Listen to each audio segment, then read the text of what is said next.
rero nkaba mpagaze imbere yanyu nsaba imbabazi ku cyaha cya jenoside yakorewe abatutsi nakoze muri Mata 1994. natoje abo natoje bari hano barabyivugira, narabatoje maze kubatoza baragenda bashyira ibyo nabatoje mu bikorwa ari byo byo kwica abatutsi.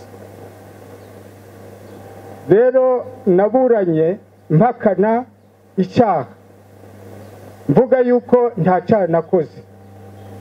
Ngeze no muri gereza nabwo nkomeza kunangira umutima, ariko igihe kigeze kubwa Prison Fellowship Rwanda irimo umudamu witwa Furaha n'abandi bapasiteri bakorana baje kungira inama barampugura nza gusobanukirwa n'icyaha cya jenoside nakoze n'uburemere bwacyo bw'indengakamere. Nkirengagije ubuyobozi bwa gereza ya Rubavu nabwo bwangiriye inama bumfasha kwemera icyaha bamaze kunsobanurira ubu bw'icyaha nubwo Prison Fellowship Rwanda yari maze kunsobanurira. Bwa nyuma rero nagize amahirwe yo kuba turi kumwe n'umugororwa witwa Kayitani yaduhaye ubuhamya bw'ibyo yakuze, bituma noneho numva neza ko nakoze icyo cyaha koko, bituma rero mfata inzira yo gusaba imbabazi. Ariko kandi kaba nanone ubwo nari mfunzwe numva ko nzize jenoside icyaha cy'indengakamere narababaye cyane, bituma niheba ndavuga ngo umuryango wanje nawe urapfuye birashize, ndavuga ngo abana banje ntibagishoboye kwiga birarangiye, noneho ngiye kubona uko baje kunsura bakankababaza bakambwira ngo ni amahoro bamerewe neza kandi mbabanye neza n'abandi banyarwanda. Noneho abana nabo leta y'ubumwe bw'abanyarwanda yo kabaho nayo yabafashe neza, abashoboye kwiga bagatsinda babonye na za buruse, nyuma yaho baragaruka mu Rwanda bakora ibizamine bakoze, ababitsinze babonye akazi, ubu barakora, ubu ni nabo bantunze. Bakora imirimo inyuranye, harimo abakora muri leta, abarimo n'abikorera ku giti cyabo, ariko barize bashoboye kwitunga. Imana rero izaha umugisha abo bantu. Kaba rero nsaba imbabazi Imana, kaba nsaba imbabazi leta y'ubumwe bw'abanyarwanda, kaba nsaba imbabazi abarokotse jenoside yakorewe abatutsi, kaba nsaba imbabazi n'abanyarwanda bose, nkaba nanone umuryango wanje nanze kubwira yuko nakoze icyaha ngakomeza kwinangira nabo bakabimenya. Uyu munsi bambabarire bamenye yuko nakoze icyaha cya jenoside.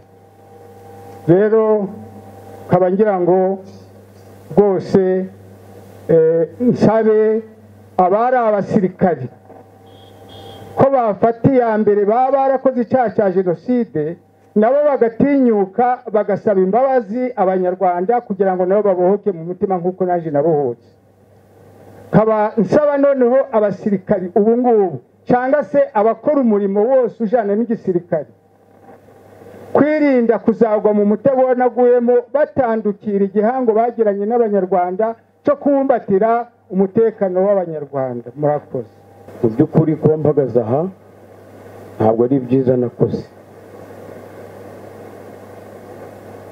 Mu by'ukuri nk'uko uyu mugabo Karurira avuye aha ngaha niwe wadutoje mu mahindure hariya ku Byangabo.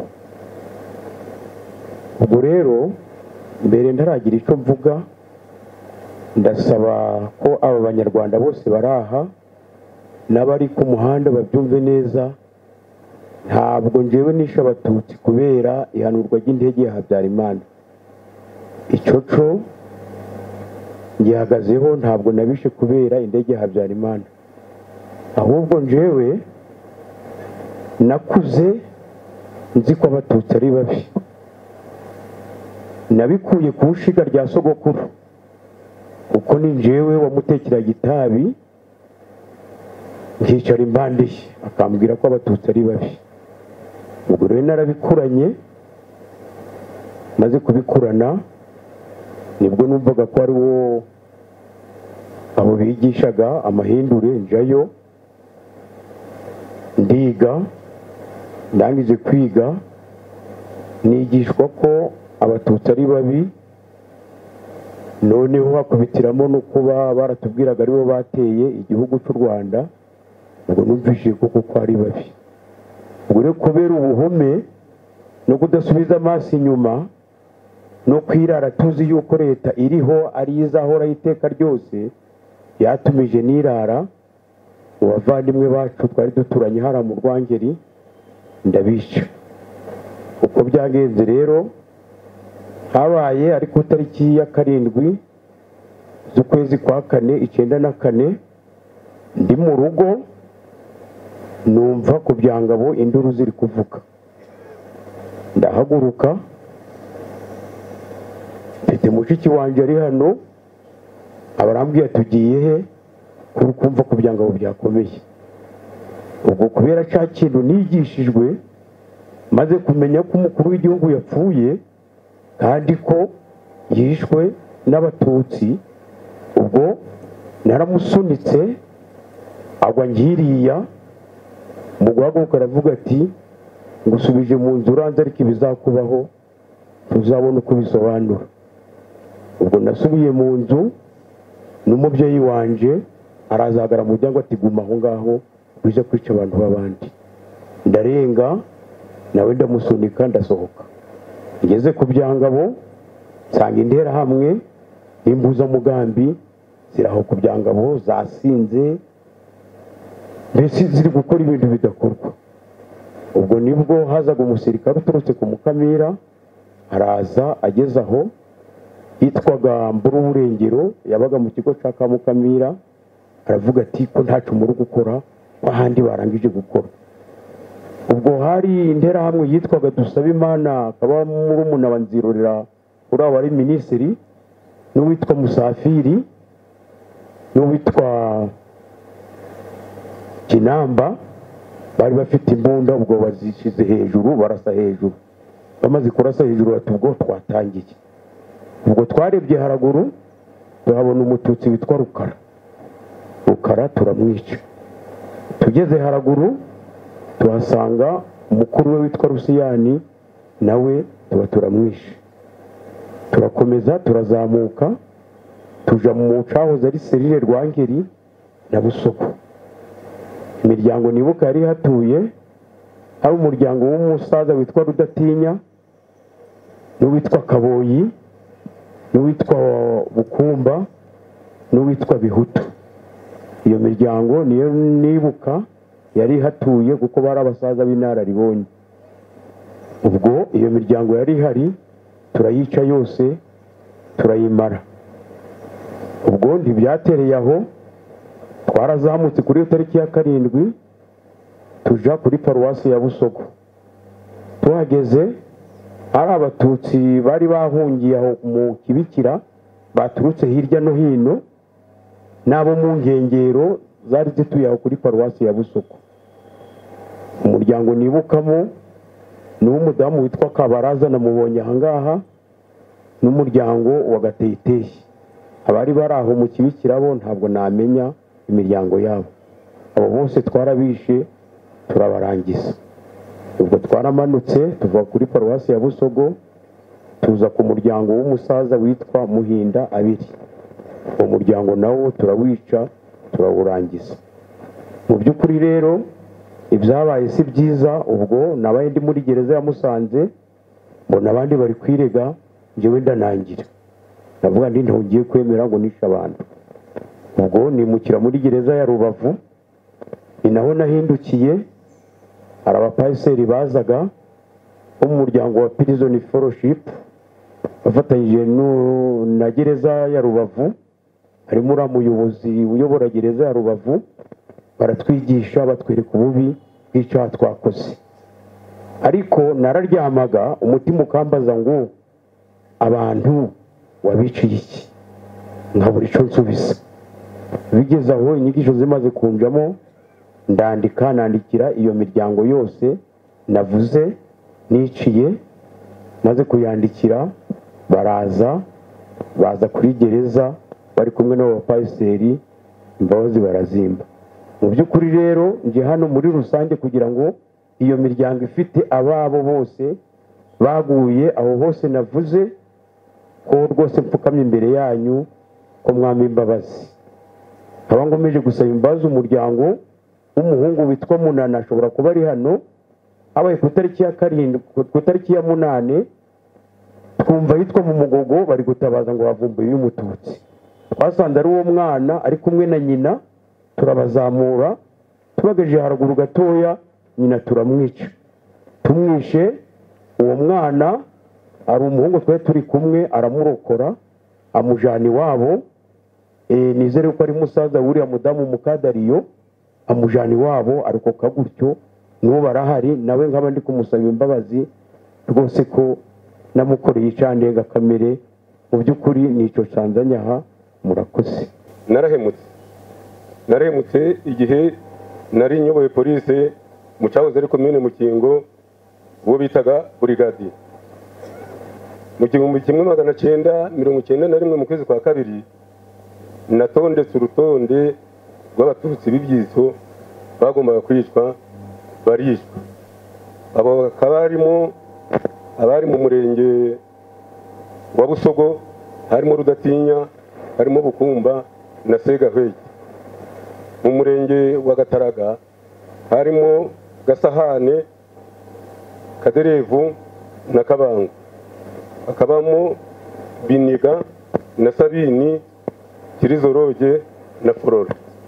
Mu murenge wa Shingiro hari harimo witwa Karyango, Baheza, Kabanga, Kabanda, Ngango, Bernari na Gapira, se w'umuhungu uyobora Ibuka mu murenge wa Kimonyi witwa Ndangamye. Abo bose barapfuye 91 bazira ko ari ibyitso, ari nje basize ku rutonde. Byarakomeje, ubugizi bwa nabi bwarakomeje. Mbere yuko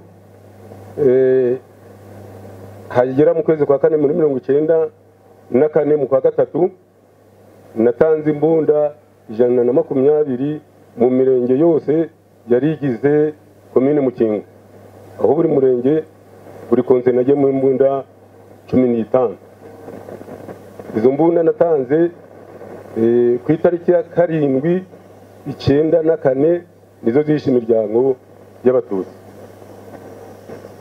Mu by'ukuri maze gukora ayo mahano nahungiye muri Zaire, mvuyeyo ndafungwa bike 96. Nyuma bigeze mu 2000 aho ntangiye gukurikiranira inyigisho z'amadini n'amatorero, ntangira kwemera, ngenda nemera igice, ariko nkurikiranye inyigisho za prison fellowship naremeye saba imbabazi. Nagerageze gushaka uhagarariye Ibuka mu murenge wa Busogo ntiyaboneka, ariko haboneka uhagarariye Ibuka mu murenge wa Kimonyi, musaba imbabazi, ambi imbabazi mu izina ry'abagenzi be. Nkaba nsaba imbabazi abarokotse jenoside bose bo mu cyahoze ari komine Mukingo, kuko intwaro natanze arizo zamaze imiryango yabo yari ituye mu cyahoze ari komine Mukingo. Nkaba nsaba imbabazi abanyarwanda bose, gasaba imbabazi n'umuryango wanje, kuko ibyo nakoraga byose ntabwo wemera ko nja kubikora.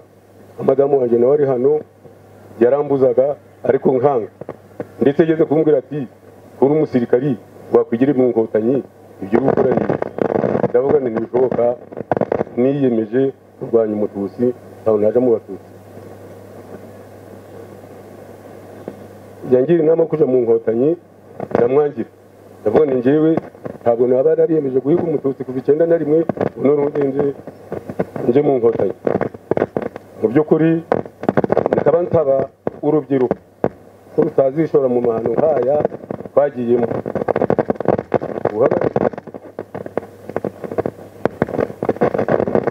Muri rusange aba rwose icyo cyaha nakoze gisabira imbabazi abakoze jenoside bose bo mu cyahoze ari komine Mukingo ko bampa imbabazi.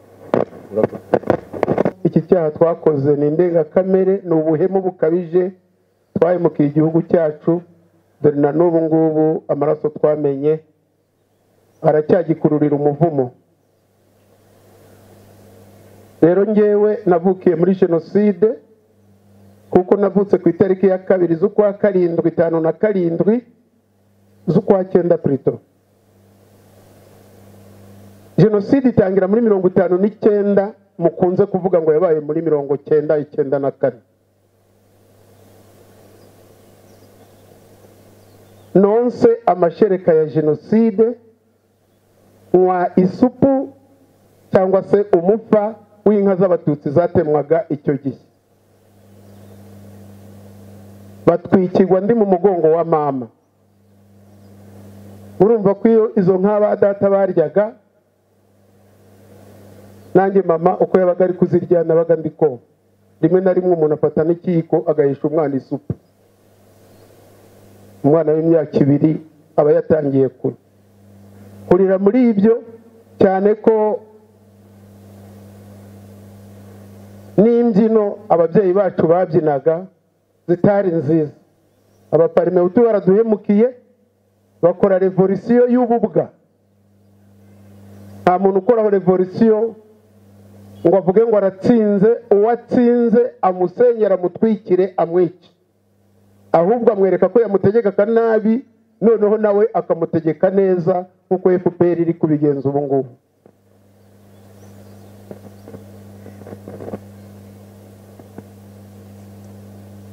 Data yari umwarimu, ari umuparmehutu ubana n'abandi baparmehutu.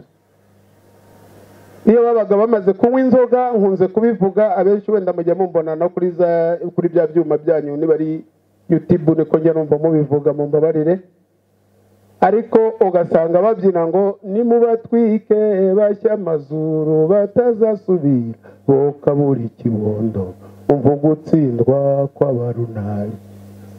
Mwibaze namwe iyo mbyino mu bana bawe ngo nimubatwike bashya amazuru batazasubira ngo bokabura ikibondo. Ubwo turi kujya guca ibitoki iwacu mu rugo mu ntoki z'abatutsi, ibinyomoro byabo, indimu byo basize byose ibyo byaribwaga n'iwacu mu rugo. Nzi ko hari na mukuru wanjye utuye mu itongo ry'umututsi witwa Pauline Gaparayi, kugeza n'uyu munsi ntazi iyo yaba yaraguye, ariko banayita mu itongo rya Pauline, ntago bahita mu itongo rya data. Icyo ni ikimenyetso nge nshingiraho ngaragaza ko jenoside twakuriyemo, noneho leta mbi ikayidushoramo iduhaye imbaraga ari mbi cyane, kandi ko yateguwe.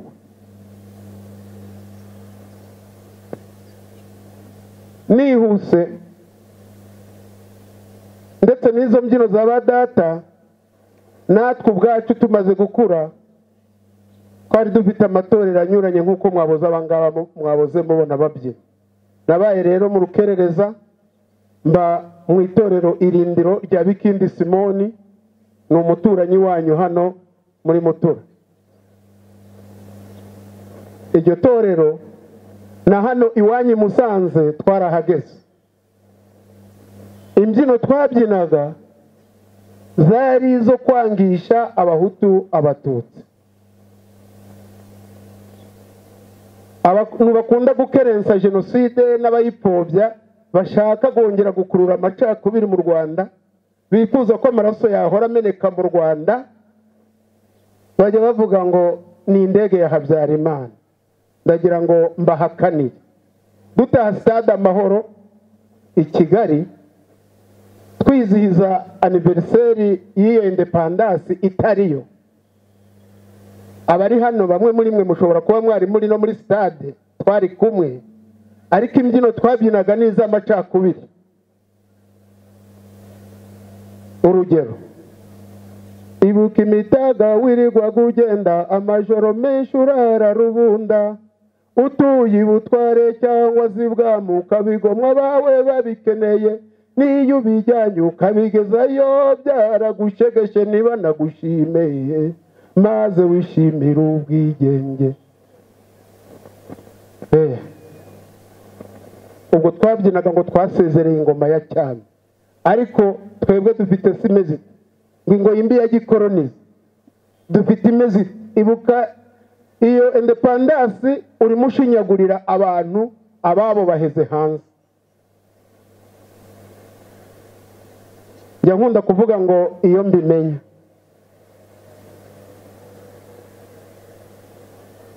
mama na papa baganiraga kenshi inshuro nyinshi iyo bavugaga ubugome bw'abatutsi, nta handi baheraga ni ku Mugabekazi, umugore w'umwami. Ngo yahagurukiraga ku nkota ngo ari gusoza umwaka, ngo umwana w'umushishe w'umuhungu bakamuhagurukira ku nkota yishinze mu mutima. Ngo bashahuraga umusore mwiza, ibishahu bamushahuye bakabyambika karinga, umugore mwiza bakamuca amabere bakayambika karinga. Ayo ni amagambo ababyeyi bacu bavugaga. Ndashaka kugira ngo mbwire abaraha, none se Habyarimana afata ubutegetsi akora kudeta, ko yarahiritse Kayibanda ari mugenzi wari abahutu gusa, abatutsi bishwe icyo gihe 73 bo bazize iki niba twitwaza indege?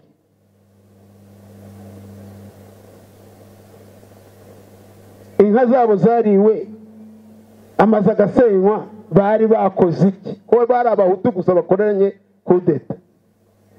Icyo kinyoma rero abanyarwanda dukunda kwicaraho n'ubu kikigenda gisigirizwa, nicyo kitugejeje aha. Ni nayo mpamvu nge ntashobora kwemera 82 Rizinde n'abakanyarengwe bashaka gukorera kudeta Habyarimana. Abatutsi basenyuwe amazu icyo gihe bazize iki?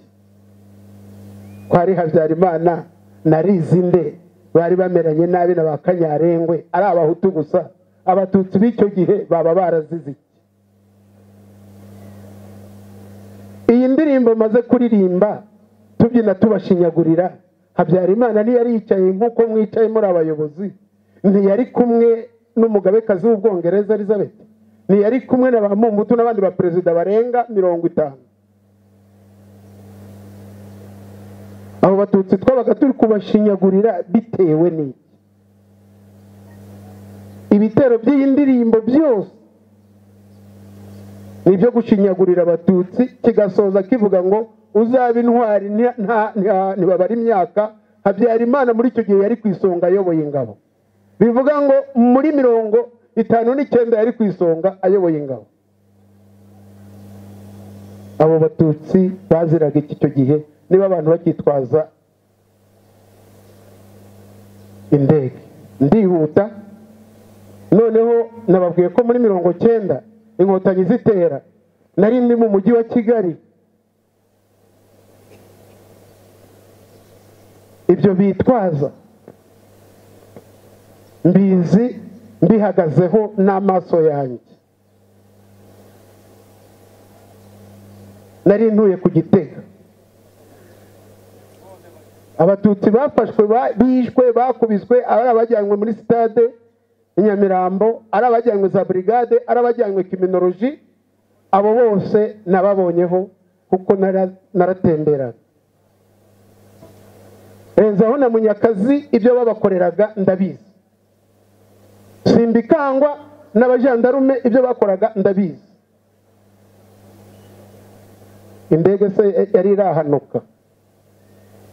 Ni yihe ndege yari yahanutse?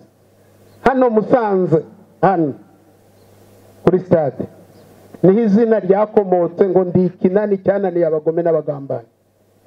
Abo twari kumwe hawe ndi buvuga izina mu mbabarire, ariko abo twari kumwe mwibuka amagambo yahavugiwe.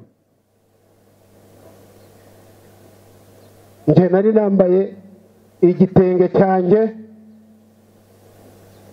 hasi no hejuru cya emerenide, ariko butini yari ya gisirikare. Pistole nari mfite yakomokaga mu gisirikare. Amagambo yavugiwe ndi ikinani cyananiye abagome n'abagamba, uwo ni Habyarimana.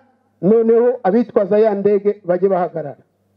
Iki cyana kigizemo uruhare rukomeye, ari nacyo gituma ngomba gusaba imbabazi, mvugisha ukuri, nkibutsa n'abo twafatanyije.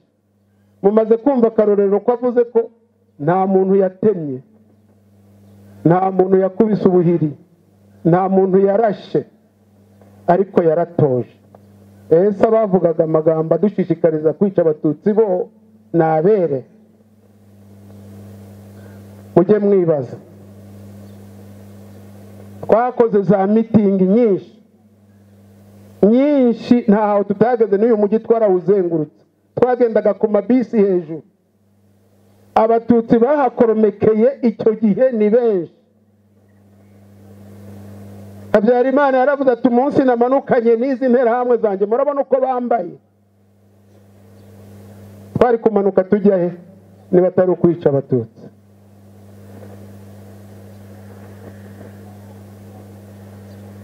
Abamwakiriye n'abafashe amadisikuru ahangaha, ni irihe jambo rindi ritavuzwe atari ukuvuga ngo mwabatutsi mwebwe muri gufasha bene wanyu, mwebwe muri kohereza amafaranga?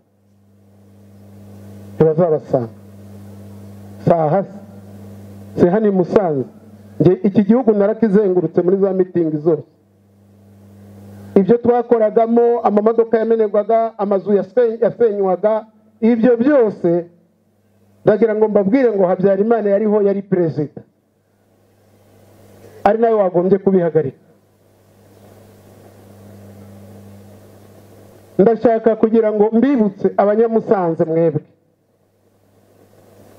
kugira ngo mbabwire ko ikintu cy'amateka kugihisha abana bacu. Ubu ngubu aba badamu bari kurira, nabyumvise bari kurira, ariko twabikoraga bareba. Ibyo twasahuraga byose twabijyanaga mu ngo zacu, ntabwo twabijyanye ahandi. Niba ari izo nyama, ntabwo nagiye mu rugo ngo mfate isafuriya nteke. Tujye tubwizanya ukuri, dusase inzobe, dusaba imbabazi. Niba ari igitenge cyacuzwe umudamu runaka, ntabwo ari njyewe wagikenyeye, ni umugore. Uko niko kuri tugomba kugenderaho. Niba ari ibishyimbo byakuwe mu mutiba byaje iwawe, niwe wabitetse madamu, niwe wabirobanuye. Nimureke gushinyagurira rero abarokotse, ahubwo tubasaba imbabazi, tubabwiza ukuri kugira ngo ubumwe n'ubwiyunge bugerweho.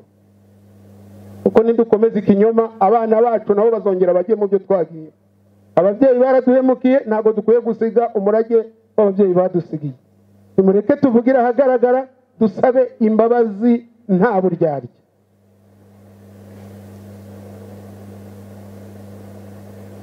Ndagira ngo nibutse abaraha ku itariki ya 3 z'ukwa 4 1993, uwari ushinzwe iperereza muri Perezidansi ya Repubulika y'u Rwanda, Iyamuremye Augustine, yakoreye Perezida wa Repubulika na guverinoma ayoboye raporo y'ingo zimaze gusenywa z'abatutsi n'abatutsi bamaze kwitwa muri Prefegitura ya Ruhengeri na Gisenyi.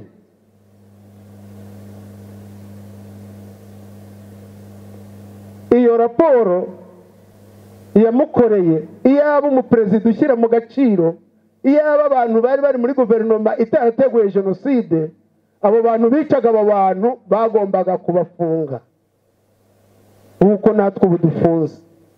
Ariko ninde wambwira ngo niba yari ipeje cyangwa niba yari subutiti yakoze dosiye y'umuntu wishe umututsi ngo ayinyereka hirya? iyo raporo yakozwe nje muri Ruhengeri nafatanya Mutera, Gatonde, Nyarutovu na Nyamugari. Hari ingo zasenywe n'abatutsi bishwe icyo gihe. Hari n'abakomeretse, hari n'abahunze. Haba harakozwe iki? Wowe ukivuga ngo jenoside ntiyateguwe ntiyashishikajwe?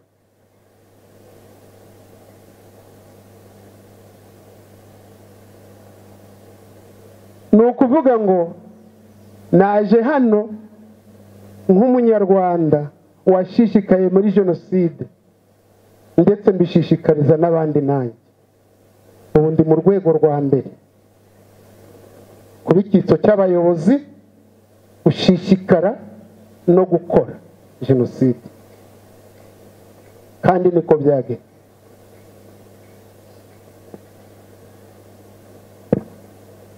Ndashaka kwibutsa abahutu bari hano, njyewe iyo ngiye gutanga ubuhamya ntago nza muri ndi umunyarwanda, ahubwo ndaza muri bya bice bitatu. Imbyino twabyinaga aha tuzenguruka hano yavugaga ngo iki? Mwarayibagiwe se? Ingabo z'u Rwanda murakomeza umurego ntimunanirwe, mukomere ku rugamba, Habyarimana tubereye ku isonga.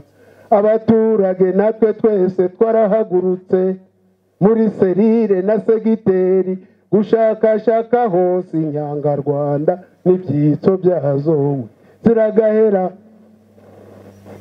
Inyangarwanda zari zande? Ibyitso by'inkotanyi byari byande? Muri serire se inkotanyi zari zaravuye iyo zari ziri ku rugamba ziza muri serire, zijya i Cyangugu, zijya i Gisenyi, zijya i Gitarama, zijya i Butare, zijya Gikongoro. Hano se nubwo zahinjiye zigafunguza barizinde zahamaze kanga, zaraje zihishamo, hitwaga bande niba atari babatutsi duturanye? Bariyeri zagiyeho kuva muri 90 zahigaga bande. Nashimye uriya mupolisi we wemera ati njyewe ni nanjye wakoze urutonde. Biriya byo ndabyemera. Abayobozi nibo bakoraga urutonde bakaturangira abo tujya kwica. Icyo uwari umuyobozi kiragiye cya Emerenide azajya gisabira imbabazi. Itariki ya 18, 19, 20, 21, 22, 23, 25, 27, iyi Ruhengeri yose yabaye imyigaragambyo mu makomine atandukanye ya Emerenide, hitwa bande? Abatutsi. Aho ni mu kwezi kwa kane, kwa mbere 1993. Ubwo ni kwiwacu Gisenyi, naho muri za Giciye Karago. Ndagira ngo nkosoro wavuze ngo muri 91 niho Kibirira yishe. Inkotanyi zateye ku itariki ya mbere z'ukwa 10 muri 90. Ku itariki ya kabiri abatutsi b'Ikibirira barishwe, nabi wacu Kayove baricwa, harimo umusaza witwa Sefura n'umugore we. Ibyo mvuga ni ukuri, ntabwo rero bya biragera no muri 91.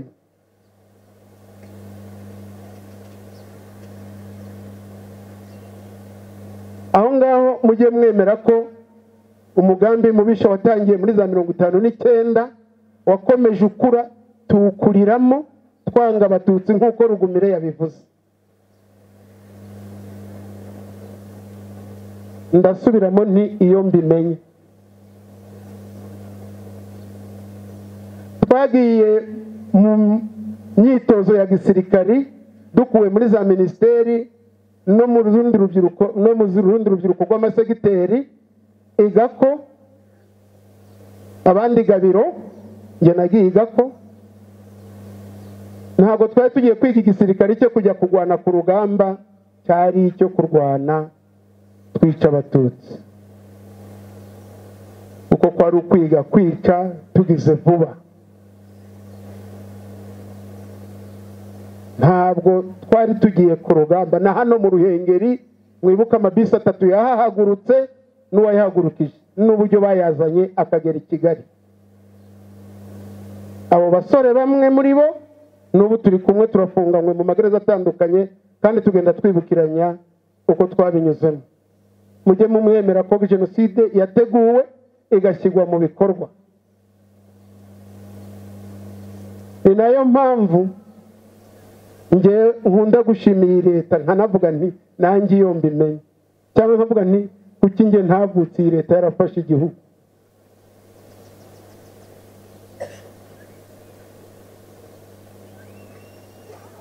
Iyo twabaga turi mu rukari ngo turi kwiga imbyino gakondo, twigishwaga kenshi gukura inkota, kurasisha imiheto, ukibwira ngo ni umuco, ariko uwabiteguraga we yarazi icyo agendereye. Ayo mahiri twigishijwe cyangwa gutera imijugujugu nibyo twakoresheje, mwagiye mwumva byitwa nta mpongano y'umwanzi.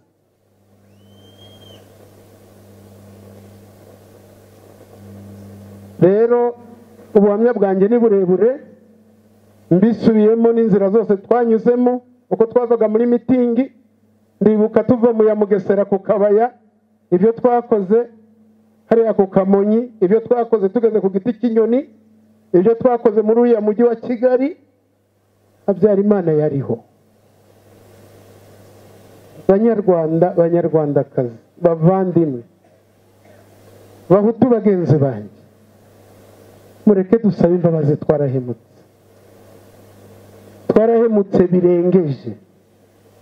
Indege yo mwita ngo ni imbarutso yabaye abatutsi barishwe barafunzwe, nushaka kungisha impaka nzaguha amazina. Ntago wahisha amateka, ntibishoboka. Iki gitabo cyanditswe n'abana barokotse jenoside cyitwa Ishavu ry'abato. Aba bana biga muri Saint Andre, nta n'umwe wari ufite imyaka 10, bari hasi y'imyaka 10, ariko inzira twabanyujijemo, inzira banyuzemo, umusaraba bahetse ubu niwo bari kwandika. Namwe murimo mubihisha, mutwikira abana, mwabagore mwe nimubabwiza ukuri. Ngiye gusoza, nsojeje ngira nti harabaye ntihakabe. Nsojeje ngira nti wowe uri hano ukaba ugikerensa jenoside, nta kazi kawe, Imana izabikubaza nk'uko prison fellowship ihora itwigisha. Ndabashimira cyane, ngashimira ubuyobozi bwa RCS, ngashimira guverinoma y'u Rwanda n'abanyarwanda, by'umwihariko aba batutsi twakoreye umusaraba, twirukanseho mu mvura y'amahindu, baraye mu binoni, baguye mu miziba, baraye mu mashyamba, batereye biriya birunga, bamwe baniciwemo. Mureke tubasaba imbabazi. Bavandimwe, mwebwe mwaje gusaba imbabazi, muhaguruke muze hano. Twakoze amahano adakwiriye, twakoze amahano akabije cyane.